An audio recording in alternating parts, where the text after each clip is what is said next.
Sejam muito bem-vindos ao Virada de Jogo Podcast e agora é oficial, a Premier League está de volta. Já tivemos aí as estreias, as tão esperadas estreias de alguns jogadores, de alguns clubes. O Liverpool, campeão da última temporada, deu a abertura oficial ali com um belo jogo 4-2 em cima do Bournemouth. Salah fez gol, teve gol do Chiesa, primeiro gol do Chiesa na Premier League. O Liverpool vem forte. E para comentar disso tudo, eu não poderia estar sozinho. Estão aqui comigo Lucas. Fala, rapaziada. André. Fala, galera. E Thiago. Fala, galera. Bom, vamos começar então já com o Liverpool, né? Até porque foi a abertura da Premier League, jogando no Anfield, com o apoio da sua torcida. A festa linda, uma belíssima homenagem também pro Diogo Jota e seu irmão André Silva. Foi bonito, teve choro do Salah, mas quando a bola começou a rolar, o Liverpool mostrou toda a sua ofensividade para abrir o placar com um novo craque agora. Será que vai vingar? Ekitike, acho que é uma das maiores contratações em questões financeiras pro clube, já começa com o pé direito abrindo o placar pro show do Liverpool. Uma estreia marcada pela já esperada festa, né, que a torcida faria em homenagem ao atacante do Liverpool que morreu. E aí na hora que a bola rola fica a expectativa, né, para ver os novos reforços, ver o que eles vão se eles já vão agregar de primeira, né, numa primeira oportunidade. E foi o que aconteceu, né? Ekitike abriu o placar, mas também teve o lado negativo dos reforços da zaga, que deixaram a desejar em alguns pontos e acabou cedendo gols, né? Mas depois entra a estrela do cara que não era nem usado, não era nem opção pro Liverpool, né? O Chiesa tava lá encostado, jogando em sub-23, né? Se tivesse o inglesão de aspirantes, era nessa aí que o Chiesa tava jogando e por conta, né, de não ter mais o Diogo Jota, vendeu também o Luiz Dias, tudo, acabou surgindo a oportunidade do Chiesa entrar. Na verdade, o Arne Slot fala depois do jogo, né, que quando estava 2-2 ali, ele olhou para o banco e todo mundo já sabia quem ele queria colocar. Mas, por questão de força maior, não vai acontecer. E o Chiesa acabou entrando nesse lugar e acabou sendo feliz também, e colocando o Liverpool à frente do placar, e depois o Salah só ampliou para a vitória.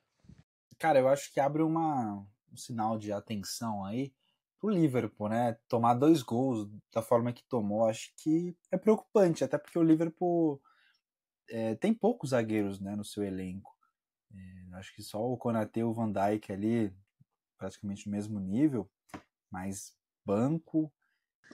E Konaté deixando muito a desejar, no meu ver. Caiu bastante de rendimento, tá sendo um início de temporada. É um jogo também, né? Agora teve o da Community Shield também e o Konaté bem abaixo. Falando de defesa, agora o Liverpool perdeu o Frimpong, né? É? Perdeu por lesão. Vai ficar fora de pelo menos 2 jogos, Newcastle e Arsenal. Caralho, Outros 2 jogos complicados. E o Konaté ainda pode ser negociado, né, com o Real Madrid. A janela não fechou, ele tá no último ano de contrato, não quer renovar. Então também tem esse pequeno imbróglio aí. O Liverpool pode escolher se vende ele agora por um preço camarada ou se libera de graça no fim da temporada, né? Assim, é difícil, né? Porque o Liverpool já gastou bastante e o interesse máximo até o fim da janela de transferências é para um atacante, né? Um ponta ali. Tem o Isaac na mira, mas o Newcastle tá fazendo jogo duro. E tem Rodrigo aí disponível, né? O Real Madrid, ele não tá jogando, né? Ele nem entrou na partida contra o Osasuna, né? Foi preterido por Gonzalo Garcia, para você ter uma noção. Então, tá aí Rodrigo disponível. Cara, mas pelo 4-2 com Salah, Chiesa, eu não acho que o problema do Liverpool seja ataque, cara. Acho que a atenção do Liverpool tem que ser voltada à zaga. Tomar 2 gols do Semenyo da forma que tomou, levando ali ao empate, o Liverpool virou, fez a festa no final. Acho que é um ponto de atenção pro Arne Slot.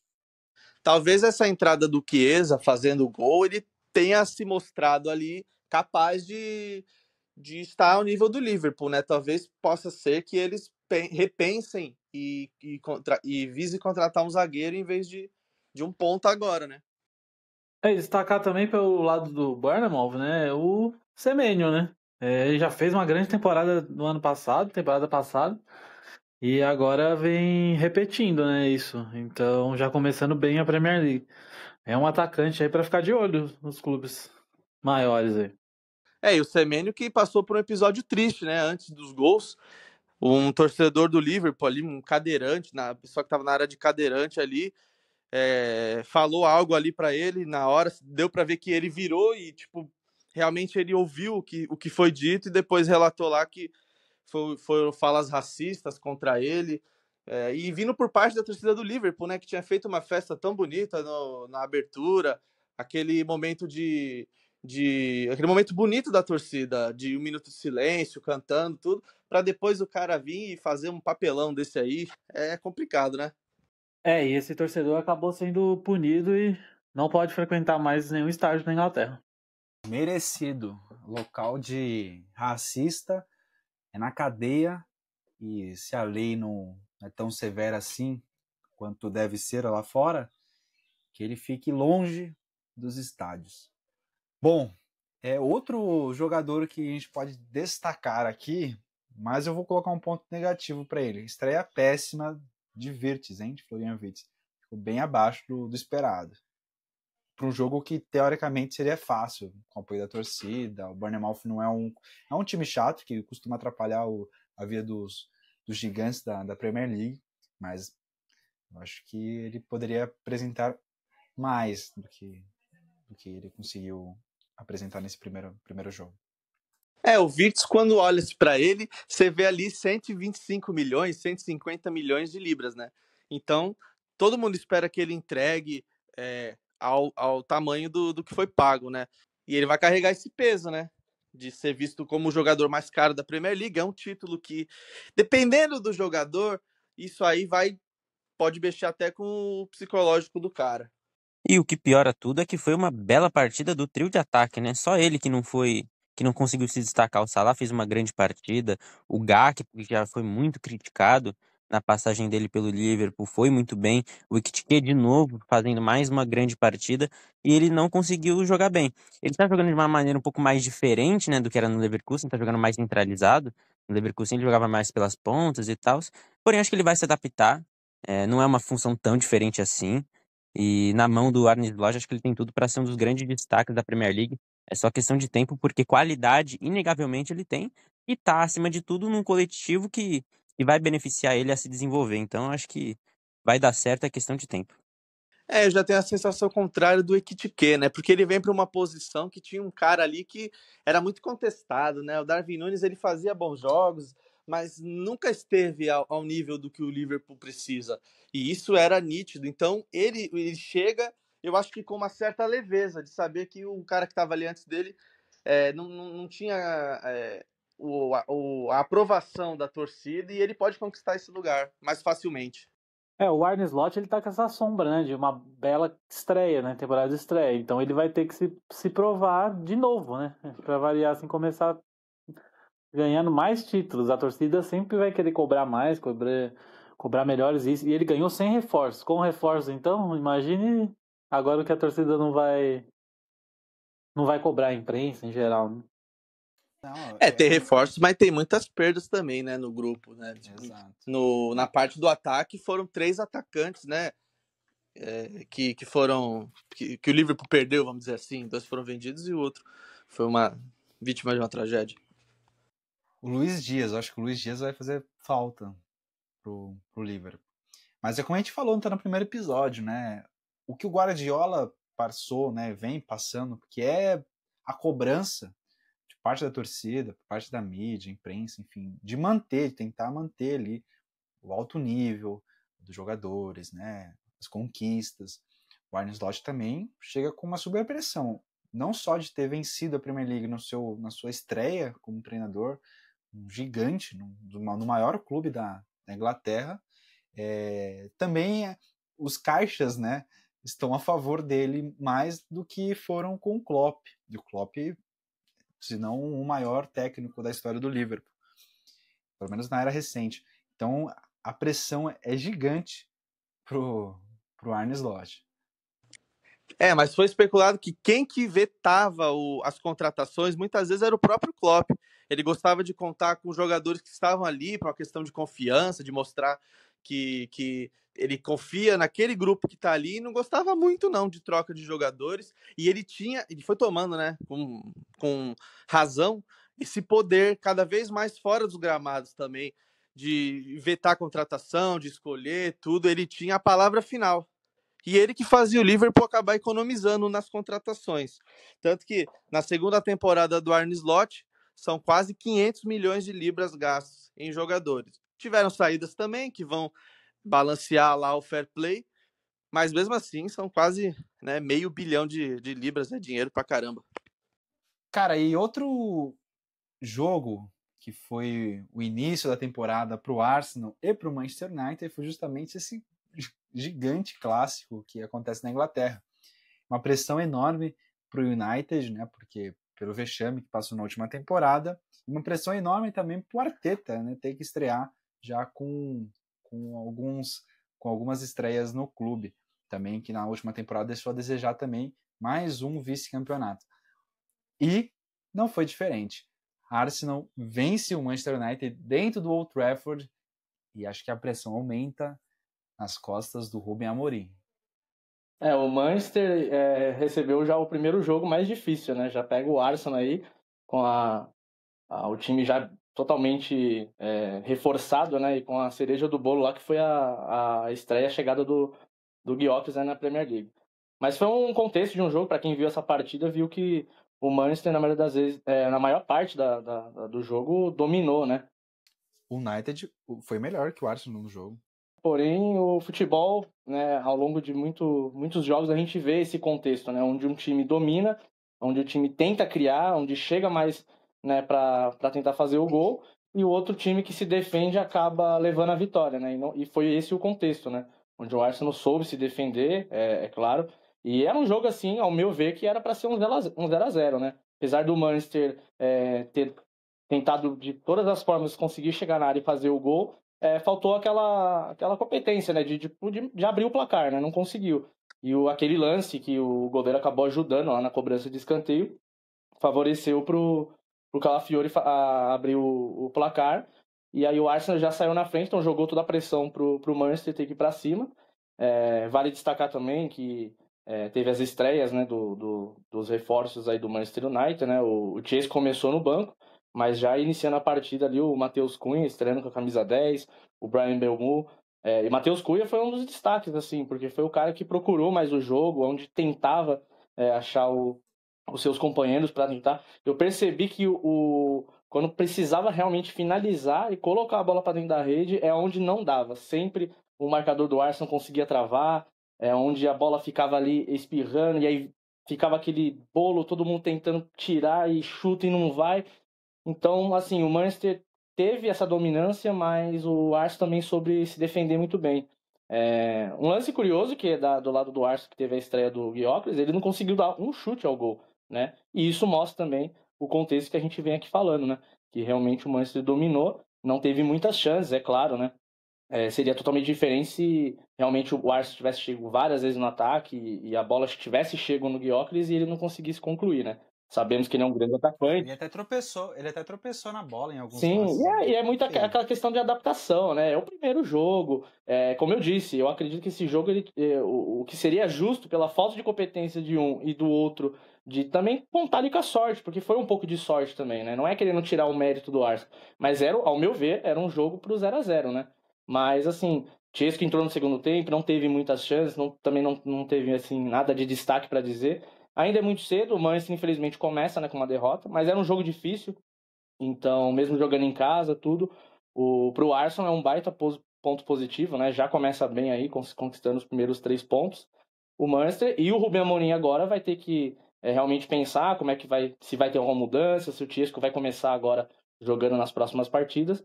Mas não vejo que o Manchester fez uma partida ruim, já que o contexto da temporada passada era desastrosa, né? O Manchester não conseguia criar, dependia totalmente muito mais do Bruno Fernandes, né? E agora com essas caras novas, né? A meta, né, e a expectativa, né, para quem é torcedor aí do United é imaginar que com esses novos reforços pode realmente fazer que o Manchester venha a ter uma temporada muito melhor do que foi aquele desastre na temporada passada. Não é muito difícil, né? Ser uma temporada muito melhor. Só ficar acima de 15ª posição. E dessa vez o Manchester United não tem nem a segunda escalão da Europa para atrapalhar, né? Foco total na PL, então eu acho que vai dar para pegar uma boa colocação sim e também se recolocar em competições europeias, seja na Conference, na Europa League e quem sabe sonhar até com uma Champions, né?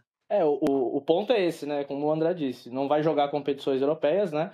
E eu acho que nesse contexto para o Manchester é até positivo. Não porque o time não gostaria de estar lá, óbvio, né? Mas não teve competência para conseguir chegar. E quando teve a última chance lá na final contra o Tottenham, conseguiu perder também. Então para o Manchester, já que chegou esses novos reforços, vai ter aí a competição no país mesmo para poder focar. Então por esse lado, para tentar ajustar e voltar a jogar um bom futebol, né? Até porque é muito cedo, ainda tem a temporada toda pela frente, né?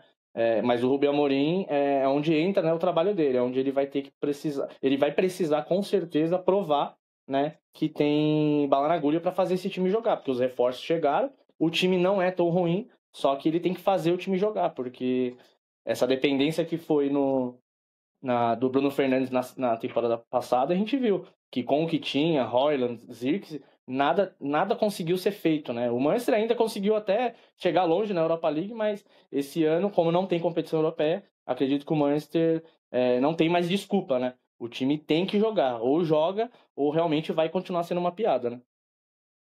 Acho que o que faltou também pro United nesse jogo contra o Arsenal foi ou ter começado com o Sesco, ou ter colocado algum centroavante de origem ali, porque nenhum dos três da frente tem essa função de ser um centroavante, né? Tem essa característica. Então, acho que se o United tivesse começado com alguém com essas características, para fazer gol mesmo, para atrapalhar os zagueiros ali na área, para ocupar o espaço ali, poderia até ter feito um gol numa bola parada, ou ter tido alguma chance mais clara, porque chance clara mesmo, nenhum dos dois times tiveram durante o jogo. Então, acho que faltou isso também. O ponto positivo é, com o passar do tempo, quanto mais o Chesco for pegando o ritmo de jogo, ele vai ser titular.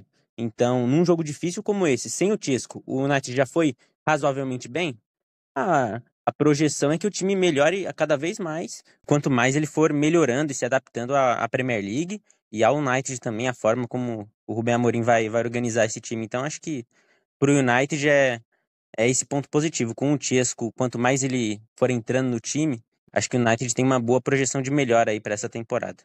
E pegando o que o Lucas falou, vale destacar que assim, a melhor chance que o Manchester teve foi com o Brian Mbeumo, né? E ele, numa cabeçada muito forte lá, vale destacar mas a grande defesa, que foi a melhor defesa da partida do Raya, né? Porque também foi um ótimo jogador, né? Onde ajudou muito. Se não fosse o Raya também, acredito que o Manchester conseguiria ter feito esse gol.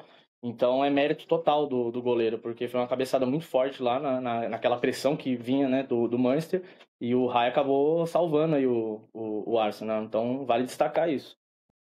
Mas uma pergunta para vocês não acham que o Manchester United poderia ou deveria trazer algum jogador, assim, aquelas contratações para dar um boom na temporada, um jogador de outro gigante, De tentar... novo?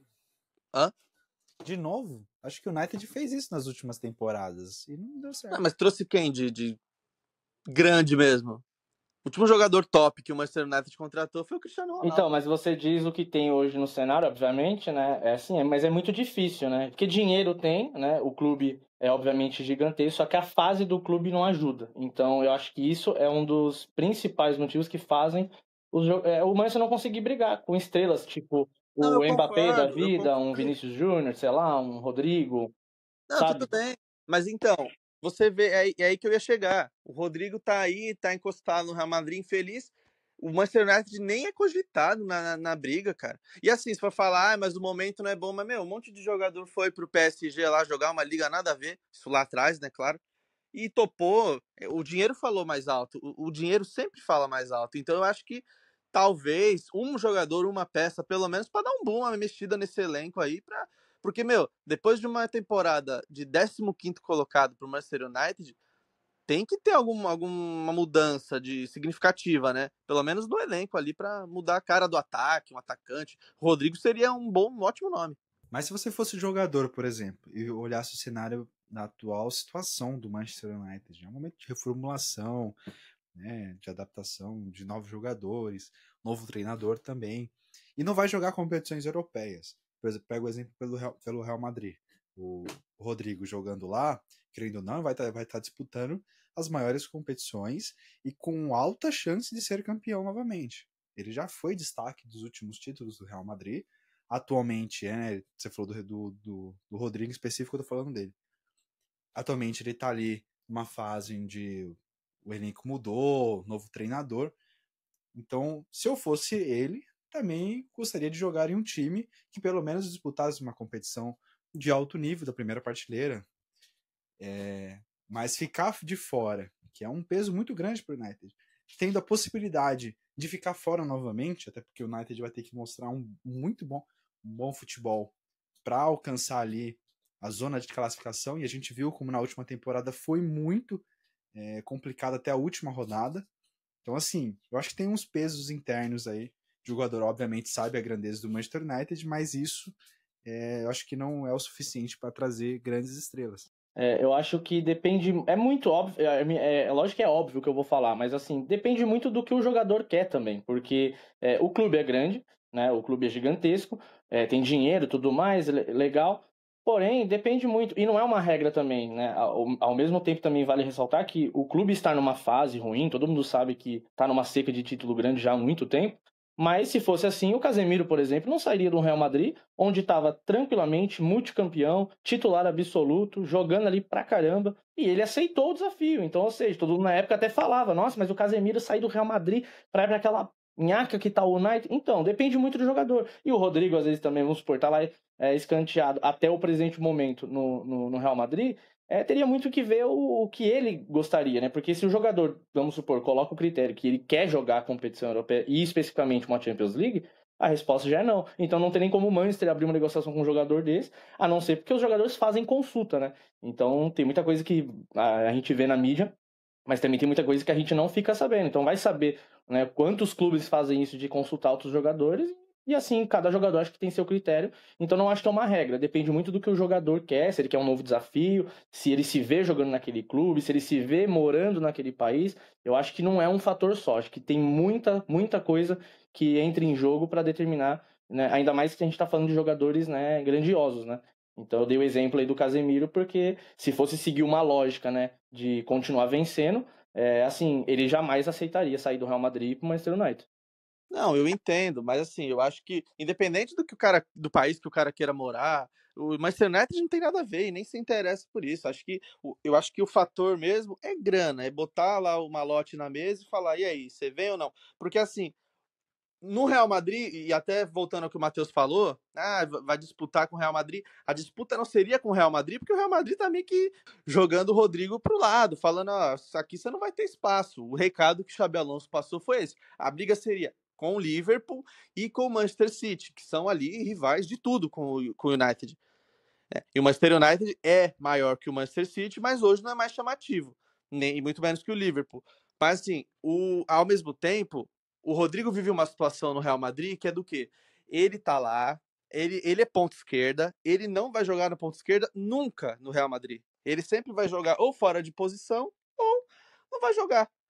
Talvez ele nunca jogue de fato ali como ponta esquerda, porque tem Vinícius Júnior em primeiro, Mbappé, quando entrar um Endrick e um Gonzalo para centroavante, quando o Vinícius sair, o Mbappé vai cair de volta para a esquerda e o Rodrigo não vai ter vez ali.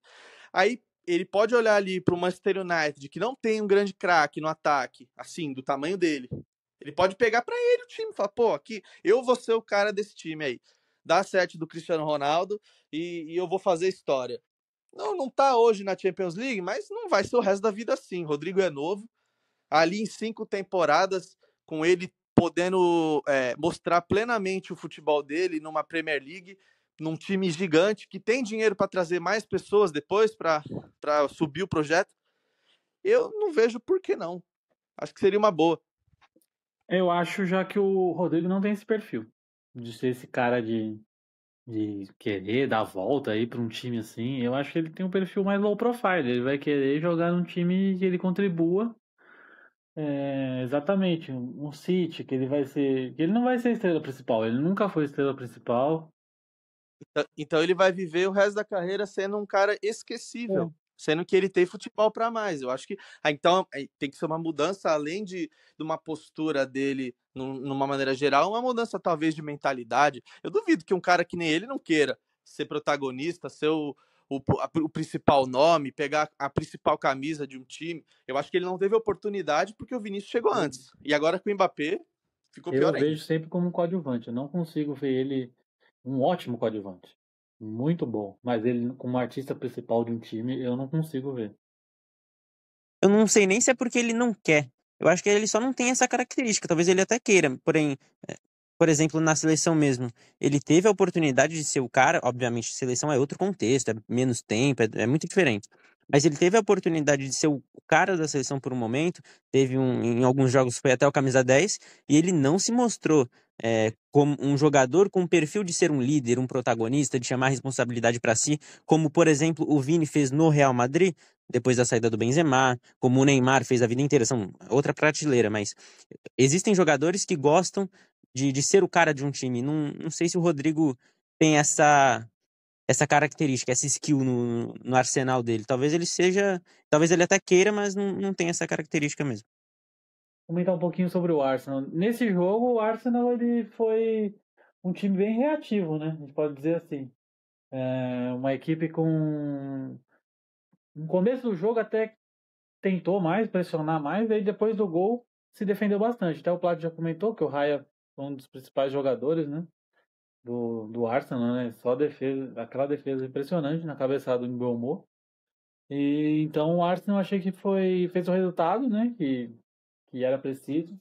E conseguiu manter essa invencibilidade gigantesca na Premier League, né? 25 jogos sem derrota contra o Big Six. É impressionante essa marca do Arteta e de seus comandantes. E pelo lado dos estreantes, né? O Gyökeres não foi bem, né? A gente já comentou sobre isso, até vocês comentaram, não foi bem. É o primeiro jogo, claro, tem mais água para rolar debaixo dessa ponte ainda. E eu gostei muito do jogo do Zubimendi, um cara muito correto, desarmou bem e então foi muito bem assim na questão defensiva. Outra coisa que tem que destacar também, o Arsenal, até não sei se vocês lembram o nome dele, até falou recente, eu acabei esquecendo aqui. O responsável pelas bolas paradas do Arsenal, né? O Arsenal dá muito trabalho e até um lance questionável, né? Tem uma nova regra, todo um regulamento novo para essa temporada sobre a movimentação na frente do goleiro, até mesmo encostando no goleiro, mas não foi falta, segundo a interpretação desse novo regulamento. Mas as jogadas do Arsenal continuam atrapalhando a vida de muita gente, as bolas paradas do Arsenal. Cara, e outra estreia também gigante, e até fez com que o Manchester City iniciasse a primeira rodada como líder. Ele teria que ganhar de 4-0, né? Até porque o Sunderland fez 3-0, o Tottenham ganhou de 3-0. Então, para se tornar líder, o Manchester City precisava ganhar de 3 gols ou mais, né? E o Manchester City foi lá e fez isso. Com uma bela estreia dos jogadores recém-contratados do Manchester City, como o Reinders, baita jogador, controlou ali o meio de campo e o ataque do Manchester City, com assistência e gol, foi o man of the match. Também com as estreias dos gols do Haaland, que com certeza vai disputar a artilharia novamente da competição, com a sua atual 4ª temporada defendendo o Manchester City, e já até tem 2 títulos, ano passado deixou a desejar, mas com certeza vai ser um jogador que vem atrapalhar e vai lutar aí contra os recém-contratados que a gente comentou também, Gyökeres, Sesco, e também com o Ekitike do Liverpool. Então acho que esses são os principais atacantes, né, que vão disputar a artilharia com toda certeza. Guardiola dá a resposta para o torcedor, que vem forte para essa competição, com essas novas contratações. É uma cara diferente para o Manchester City. A gente está até comentando com vocês no off, né, no primeiro jogo. O City ganhou de 4-0, mas também foi contra o Wolverhampton.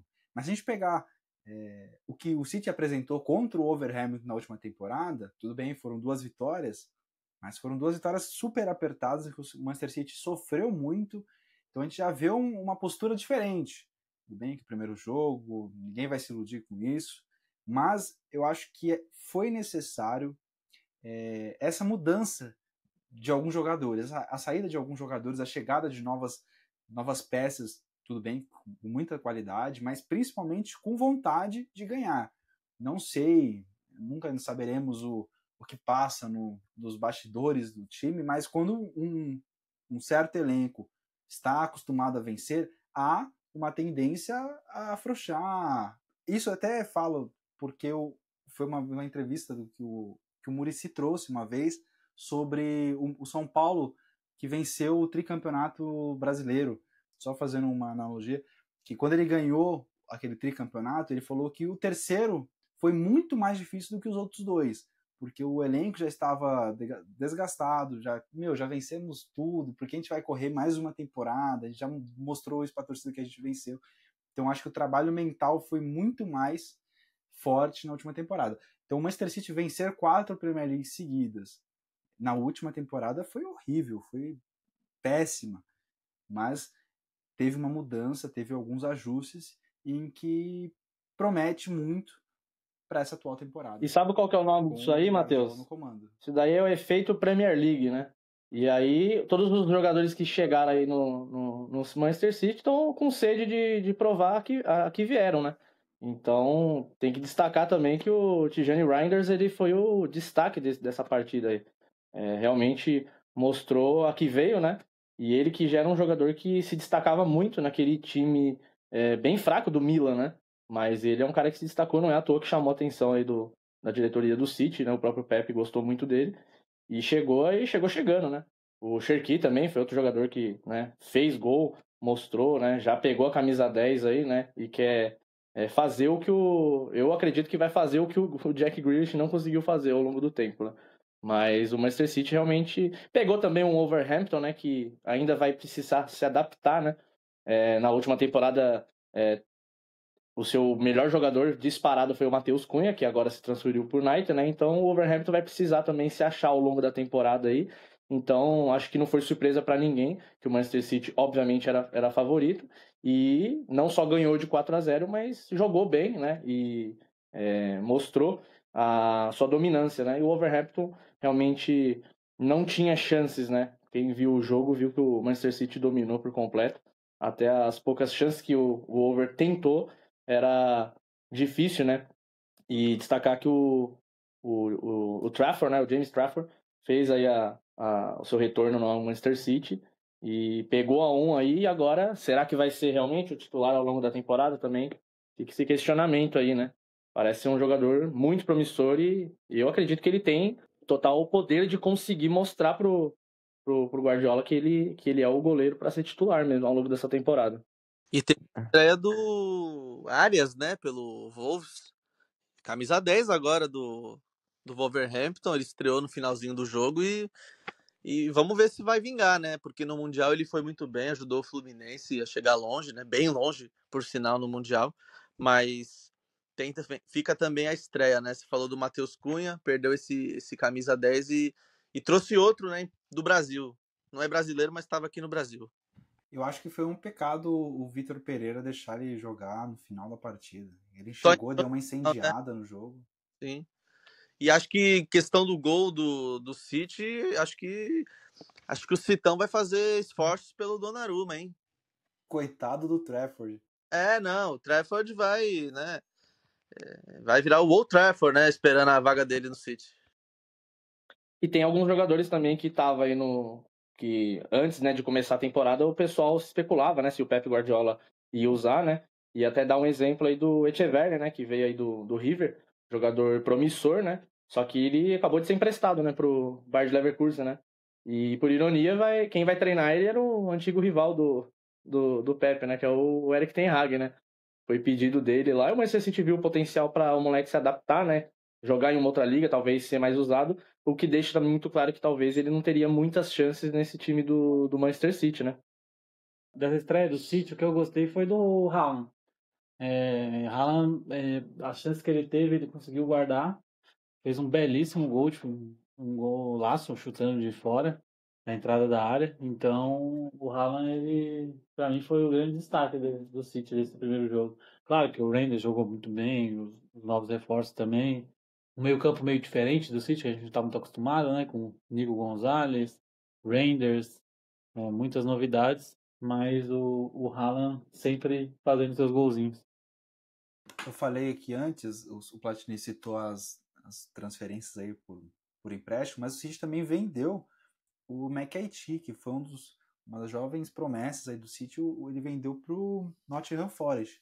Tá pintando um novo cenário aí para um futuro Palmer da vida, que o City dispensa um moleque muito promissor e depois ele brilha aí na temporada em outros clubes, né? Mas a gente tem muito disso. Isso que é um problema de ter um elenco recheado, assim, não só de craques já consolidados, mas também é molecada. Às vezes não tem espaço, obviamente o moleque quer crescer, ele precisa mostrar o futebol, e como não tem espaço no time, ele vai para outros e acabam brilhando, como o Palmer é um grande exemplo. E dessas vendas também, acho que o destaque maior foi conseguir se livrar do Jack Grealish, né? Porque ele, obviamente, foi vencedor, estava aí nesse time lendário do Manchester City que conquistou tudo, mas eu acho que já não tinha mais, né, o mesmo empenho, acho que ele não conseguia mais entregar aquilo que o Pepe precisava, né? E muito do que foi a última temporada, né? Então, quando precisou dele, assim, ele já não tinha mais esse destaque, acho que não tinha tanta coisa mais para entregar no time do Manchester City. Então vendeu aí seu antigo camisa 10 e vamos ver se lá no Everton ele vai conseguir fazer alguma coisa, né? Se ele vai se destacar ou se ele vai realmente entrar num declínio. Mas pro City acabou vendendo e assim, onde ele precisou jogar, ele estava lá naquele time que foi multicampeão. Eu acho que essa saída de jovens é muito pelo estilo do Guardiola, né? Ele gosta de elenco curto, são aqueles caras ali, os 11 e mais alguns só. É muito pelo jeito dele, porque se for ver bem, na ponta do lápis, o que o Palmer atrapalhava quando ele saiu? Ele queria ter um espaço que talvez o Pepe não fosse dar, mas hoje em dia, você olhando as pontas do City, é decepcionante, né? É o Grealish, que agora saiu, né? É o Dele Alli 2.0, o Doku e o Savinho, que também, se você olhar, junta esses três hoje, não dá meio Cole Palmer. O próprio Walker, Não né, dá André? O uma Walker resma. também foi um jogador que foi, né, emprestado para o Milan, não se firmou lá, voltou e já foi vendido. E vai jogar a Premier League, né? Que foi vendido pro Burnley. Mas o Walker já é um cara um pouco mais velho, né? Já tem acho que mais de 30 anos o Walker. Ah, não, Mas sim, entendi o segue contexto super. que você estava falando dos jovens, né? Mas era só puxando, né? Que é mais um jogador que também foi muito campeão, mas também saiu já que eu puxei ele sobre o Grealish, né? E ele Mas os ele jovens é entrega para ganhar também. experiência mesmo, né? O Walker não, ele não tá num declínio. Eu acho ele um bom jogador. Ainda poderia ficar ali para compor o elenco. Talvez fazer o que o Liverpool tá fazendo com o Ah, Robertson. mas eu acho que o Né? Walker, ele tá já entrando num declínio sim, André. Nessa parte eu discordo de você, porque eu acho que o empréstimo dele pro Milan já provou isso. E agora ele vem para voltar a jogar a Premier League, só que ele vai jogar pelo Burnley. Então, assim, Não, ele pode não ser ele tem mais o mesmo. 35 Isso anos não já, é né? Então, assim, ele ele 35? tem 35 já. Não parece, o tempo voou, mas o Walker já não tem mais aquela idade lá. É que eu acho que ele apareceu no cenário de título, essas coisas já meio tarde, né? No City.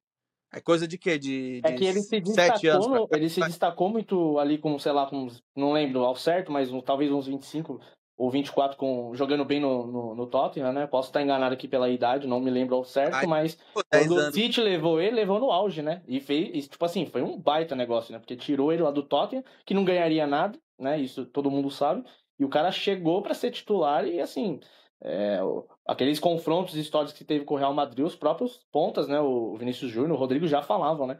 Que é um jogador muito difícil, né? Ele marca e ele tinha, né, essa característica que ele corre muito, é um jogador muito veloz, né? Então o Walker, quando ele estava no auge, ele mostrou que jogador que ele foi, né? Mas agora é 35 anos, né? Então Cara, já não. O Guardiola já. E ele mesmo acho que tinha essa consciência que ele não ia conseguir mais entregar, né? O que ele já entregou. e outra coisa, reforço o que eu falei, o City precisa precisava, na última temporada, de uma renovação. Jogadores como Walker, De Bruyne, Grealish, outras peças que saíram do Manchester City, que fizeram história nas últimas temporadas, já estão mais velhos, não entregam mais. E para manter o nível que o Manchester City apresentou na última temporada, precisa de jogadores mais novos, jogadores com novo sangue.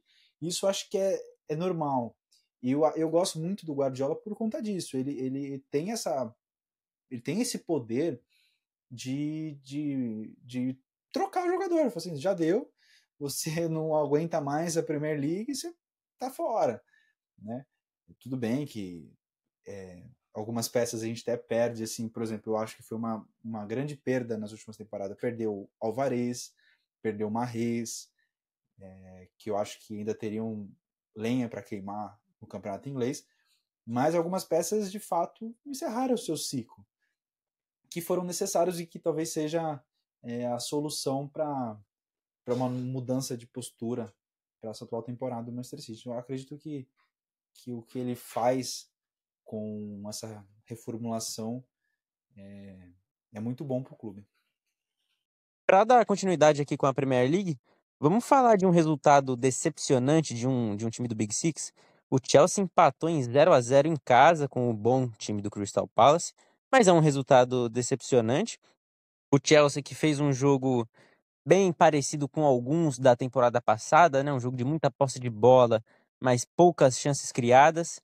E para mim, o motivo do desempenho ruim do Chelsea, que acho que até mereceu vencer, até jogou melhor que o Crystal Palace, mas não fez um grande jogo, longe disso. E muito para mim por conta da partida bem abaixo do João Pedro, que fez um bom Mundial de Clubes, mas nessa estreia na Premier League, quando a bola chegava nele, ele não conseguia dar continuidade às jogadas, não conseguiu participar muito bem do jogo. Ele que é um atacante muito móvel, né? Não é só aquele cara de ficar parado entre os zagueiros, ele recua para participar do jogo, não conseguiu fazer isso. Então acho que o Chelsea sentiu muito a falta dele. Teve a estreia do Bino Gittens, que é um jogador muito promissor, que veio do Dortmund e que eu acho que vai ser muito útil, porém não para ser titular. Acho que no mundo ideal, o time titular do Chelsea nas pontas é o Estevão e o Pedro Neto, ou o Pedro Neto e o Palmer nas pontas, e um meio-campo diferente com o Enzo, Caicedo e Reece James, por exemplo.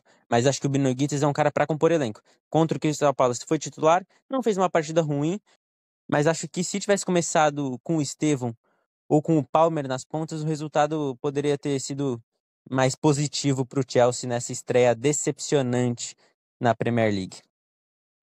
O Chelsea ele acabou decepcionando seu torcedor, né? Bem que o Crystal Palace vem de boas campanhas, né? Recentemente, ganhou do Liverpool na Community Shield, então, menos pênaltis, né? Mas venceu.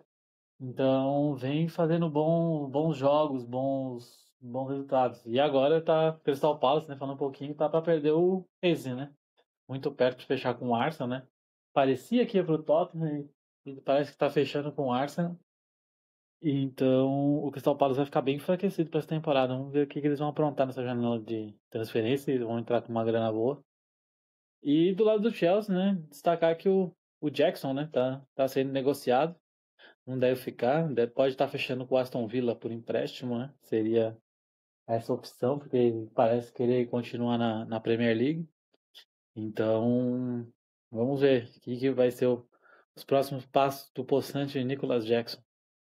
E a boa notícia para mim dessa partida foi o bom desempenho do Josh Echempong, que é um zagueiro de só 19 anos de idade, é muito promissor e fez uma partida muito segura. Defensivamente, o Chelsea foi muito bem. O Crystal Palace não é um time muito agressivo, né? Mas ele não comprometeu. Com a bola no pé, parece ser um zagueiro bem lúcido, bom tecnicamente, fez um bom jogo. E a zaga é um problema antigo do Chelsea, né? Faz tempo que o Chelsea não encontra um zagueiro para ser o xerifão na zaga. Depois que perdeu o Thiago Silva, não conseguiu encontrar esse jogador. Quem sabe o Josh não é esse jogador para 10, 15 anos. Vai saber, o Chelsea não encontrou o seu xerifão na própria categoria de base. Pode ser. Vamos ver. Nessa estreia ele foi muito bem. Tomara que mantenha o bom desempenho. E para fechar, vitória muito significativa do Tottenham em casa contra o Burnley. 3-0 na estreia do Thomas Frank na Premier League. Ele que empatou com o PSG na Supercopa da Europa e perdeu o título nos pênaltis. mas era a primeira partida oficial dele como treinador do time inglês, e agora na Premier League começou com o pé direito. Vitória por 3-0, 2 gols do brasileiro Richarlison, que vinha num momento bem ruim, e o Brennan Johnson fechou o caixão com o terceiro gol.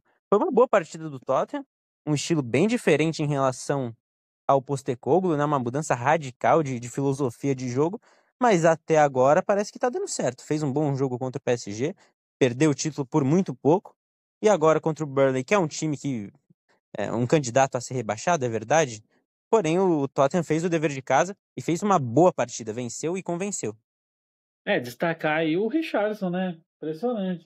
Fez um golaço de voleio, meio bicicleta ali, a lá Copa do Mundo pelo Brasil, e o Pombo vai recuperando aí seu futebol no Tottenham. Vamos ver nas mãos do Frank, né? Ver se ele cresce o futebol dele, e até seria bom para a seleção brasileira, né? E pelo Tottenham a gente sempre fala dos desfalques e tudo, mas o sistema defensivo do Tottenham tá bem sólido, né? Com o Van de Ven, tem o Kevin Danso, tem o Cuti Romero, tem o goleiro Vicário, então é um time bem sólido na Teve a defesa. estreia do Kudus também, né? Mohamed Kudus, que saiu do West Ham. Aí já mais pro ataque, né? O Kudus, ele é um bom jogador também. Vamos ver. Tottenham tem treinador, tem um time mais modesto do Big Six, eu acho, né? Na minha opinião, sim, é o time mais modesto, mas tem bons jogadores. Vamos ver o que esperar dessa temporada do Tottenham. E o Thomas Frank, ele queria o time bastante ofensivo, né? Ele já vinha dizendo isso, né? Que ele queria o time do Tottenham realmente um time mais implacável, né? Um time que conseguisse atacar muito mais os seus adversários, né? E nesse jogo ele realmente mostrou que veio, né? Pelo menos o time ele conseguiu fazer exatamente isso, né? O time venceu bem, né? Dominou o jogo todo praticamente, né? O Crystal Palace, como mesmo o Thiago falou, né? Perdendo muitos jogadores, né? Então, vamos ver o que eles vão conseguir fazer nessa temporada, né? Já que a temporada passada para eles, né? Teve até a glória da conquista da FA Cup, né? Então, é um novo cenário, é um novo desafio pro Palace, né? E já pro Tottenham, né? Alimenta ali uma esperança do time realmente muito mais ofensivo, né? E vamos ver se emplaca aí, né? Porque o técnico realmente, ele é muito bom, né? Se provou ser muito bom no Brentford, né? Então, tem tudo para fazer esse time do Tottenham aí evoluir cada vez mais. Acho que o que pode prejudicar a temporada do Tottenham são as lesões, né? Na temporada passada, o time contou com muitas lesões. Vamos ver se esse problema no departamento médico vai se resolver ou se mais uma vez o Tottenham vai ter esse problema. Já não tem um elenco tão prestigiado de grandes craques, e os que tem, alguns estão machucados. O Maddison, que para mim, tecnicamente, é o melhor jogador desse time, tá machucado. O Kulusevski, que é muito útil, tá machucado. Vamos ver se nessa temporada essa zica no DM do Tottenham sai. E o Maddison, né, Lucas, concordo com você, faz muita falta nesse time, ele é a cabeça pensante do time, né, é o cara que consegue controlar o jogo, finaliza bem, e quando ele não joga, o Tottenham sente, né, então vamos ver como é que o Tottenham vai ser o aproveitamento do Tottenham sem esse jogador, então vamos aguardar aí como é que vai ser essa temporada do Tottenham. Vamos aguardar como será essa temporada, não só do Tottenham, mas de todo o Big Six, porque agora realmente começou a temporada da Premier League. E ficamos por aqui com mais um episódio. Agradeço a sua audiência, agradeço também aos participantes desse episódio. Nos siga nas nossas redes sociais, @ViradaDeJogoPDC no TikTok e no Instagram. Muito obrigado e falou!